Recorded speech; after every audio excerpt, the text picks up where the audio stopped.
Hello students, welcome to COM 550 Intercultural Communication. This week we are going through a number of different things to introduce the course to ourselves, and it's Global Intercultural Communication. This week we're focusing on the ideas of intercultural communication. My name is Dr. Sandra Romo, and I'm pleased to serve as your professor this term. For those of you that do not know me, let me move my feed around so you can see all the pictures. I wanted to take a second to briefly introduce myself to you. My name is Dr. Sandra Romo. I'm the Program Director for the Master of Arts in Communication programs here at CBU Online. So if you haven't gotten to know me yet in one of your courses, you will get to know me this term and will probably be working with me a lot as you advance towards completing your degree. I have been married for 11 years to my husband, Mark. We have two children, Nicholas and Emma. My son, Nicholas, is 9. My daughter, Emma, is 7. We're avid Green Bay Packer fans. My son, Nicholas, plays football and baseball, and my daughter, Emma, does Taekwondo, and she does Girl Scouts. So you can see a picture of the Girl Scout troop I lead there. It's something I'm very passionate about and one of my most enjoyable outside activities aside from my family and church and working and my kids and things of that nature. So there's some pictures of us here out and about in our life, and I just wanted to briefly share that with you. As we move through some of our course contact information, it's important to know how to get in touch with me. I'm here in the office physically Mondays and Tuesdays from 9 to 1. That usually varies. Sometimes I'm here more often than others throughout the week, just depending on what I have and what I'm working on. But for the most part, those are the times that I'm definitely here. I have dedicated time to meet with you if you need to contact me by phone or in person. Email is the most efficient way to get in touch with me. You'll definitely get in touch with me very quickly via email, so that's definitely what I recommend, and I'm also available by appointment as needed. Important to briefly review some things from the syllabus.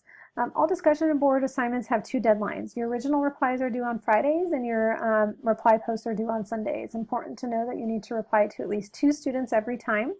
And we do have a weekly review or a discussion board assignment. I will definitely reiterate that to you. Also, it's a good point now to refer to the syllabus for week 8 deadlines. Those typically vary significantly from other deadlines throughout the term, and so I don't want those to creep up on you in week 8 since it's important that you get those assignments in early. Also, my late work policy is very simple. It's not accepted under any circumstance, so plan ahead and accordingly. And that's really because the quick nature and the fast turnaround time our 8-week accelerated course format affords us. We don't have the time to accept late work. Virtually each week is 2 weeks worth of a traditional setting course content, so it's important that we stay on top of those things. I do understand what it's like to be in your shoes. I completed my master's degree. When I started my master's degree, I had my son. He was 3 months, and when I finished it a year and a half later, I had my son, who was then 2, and my daughter, who was 6 months old. So I definitely understand what it's like to complete degrees. And my PhD, I started, my kids were 3 and 4, and finished, they were 7 and 8. So I definitely understand what it's like to go back to school and to do things when you have a family and things of that nature. I get it. But unfortunately, just the way our program is designed, we don't have the flexibility in modifying a lot of our deadlines, so do plan accordingly, especially for major assignments. Also know that weekly lectures and videos embedded into the Blackboard weekly module are not optional, they are required, so do take the time to watch those. We're assuming you're watching those as part of the accreditation process for your degree. Some things to expect. For those of you that had a course with me, this is pretty repetitive. However, just to highlight, the week 1 agenda is set up with a read, watch, complete section. It tells you exactly what you need to read, what you need to watch, and what you need to complete each week.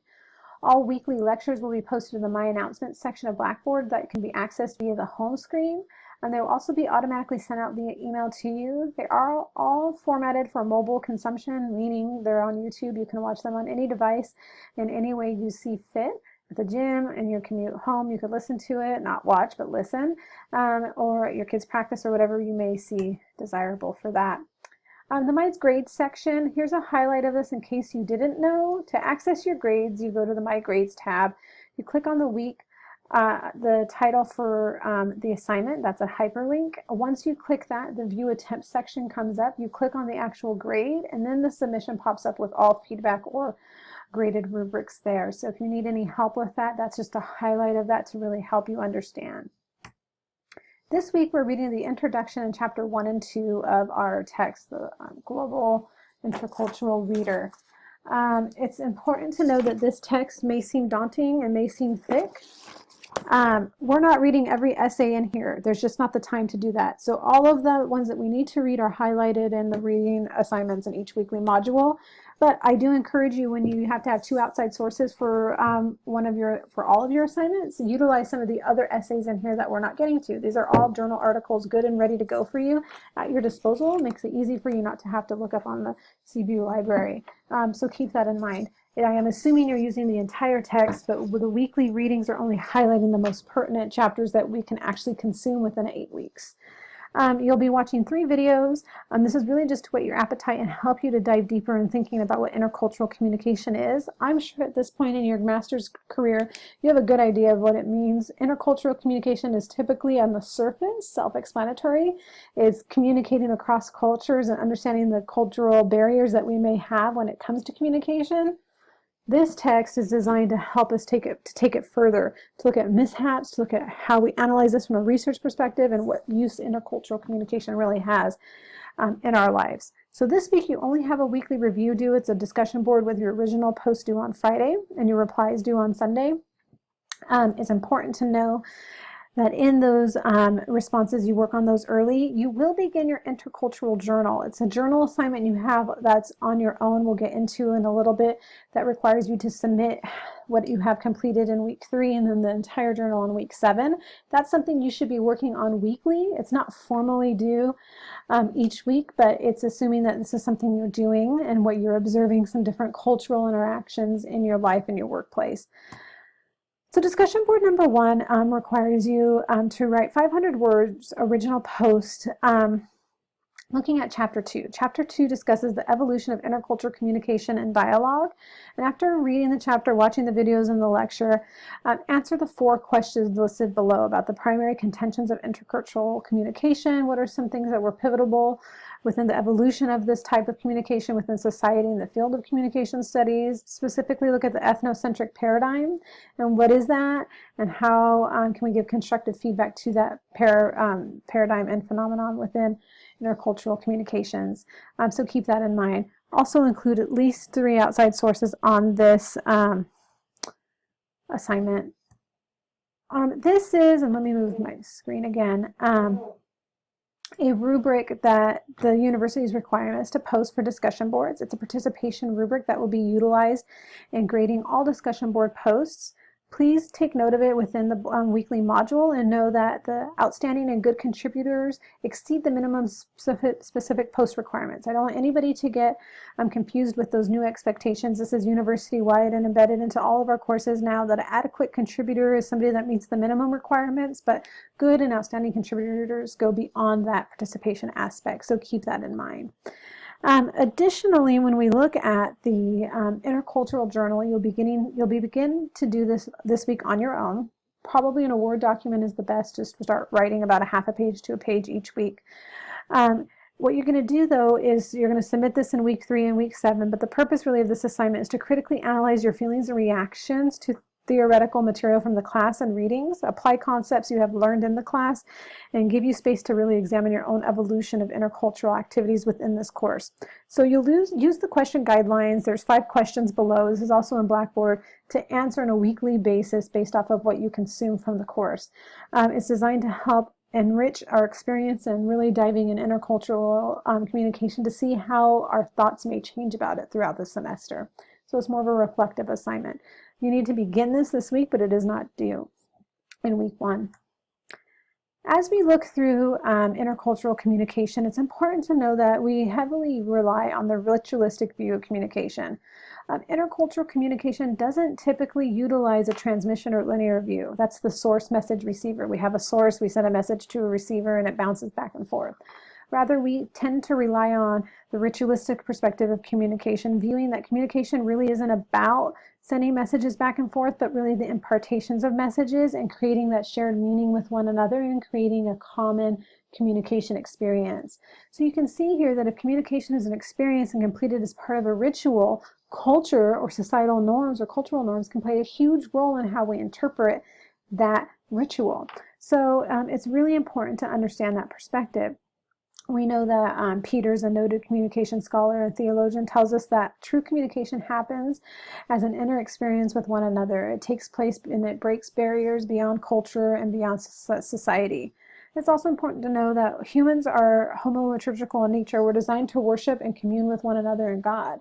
So we need to start to look at how we build this ritualistic communication and these ritualistic communication experiences.